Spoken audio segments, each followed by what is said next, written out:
नमस्कार शेतकरी बांधवांनो, स्वागत आहे तुमचं आजच्या एका अतिशय महत्त्वाच्या व्हिडिओमध्ये। मित्रांनो, आजचा हा व्हिडिओ तुमच्यासाठी खूप मोठी आनंदाची बातमी घेऊन आला आहे, कारण पीएम किसान सन्मान निधी योजनेच्या पुढच्या हप्त्यांबद्दल एक अत्यंत महत्त्वाची आणि ताजी अपडेट नुकतीच शासनाकडून जाहीर करण्यात आली आहे। तुमचे पैसे कधी येणार आहेत आणि सर्वात महत्त्वाचं म्हणजे ते किती येणार आहेत याबद्दलची संपूर्ण माहिती मी तुम्हाला या व्हिडिओमध्ये सविस्तर देणार आहे। त्यामुळे व्हिडिओ अजिबात स्किप करू नका, कारण एक छोटीशी चूक तुमचे हजारो रुपये बुडवू शकते। मित्रांनो, तुम्हाला माहितच आहे की पीएम किसान योजनेअंतर्गत शेतकऱ्यांना वर्षाला 6,000 रुपये मिळतात, पण आता जो पुढचा हप्ता येणार आहे त्यामध्ये काही शेतकऱ्यांना 2,000 तर काहींना थेट 4,000 रुपये मिळणार आहेत।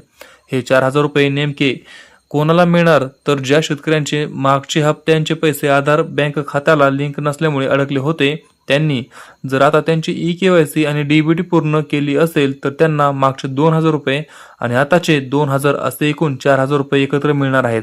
आता तुमच्या मनात सर्वात मोठा प्रश्न असेल की हे पैसे कधी येणार, तर मित्रांनो, शासनाच्या नवीन अपडेटनुसार चालू महिन्याच्या शेवटच्या आठवड्यामध्ये हे पैसे थेट तुमच्या बँक खात्यामध्ये जमा होण्याची दाट शक्यता आहे। पण त्याआधी एक काम करणे अत्यंत गरजेचे आहे, ते म्हणजे तुमचं पीएम किसान पोर्टलवर जाऊन स्टेटस चेक करणे।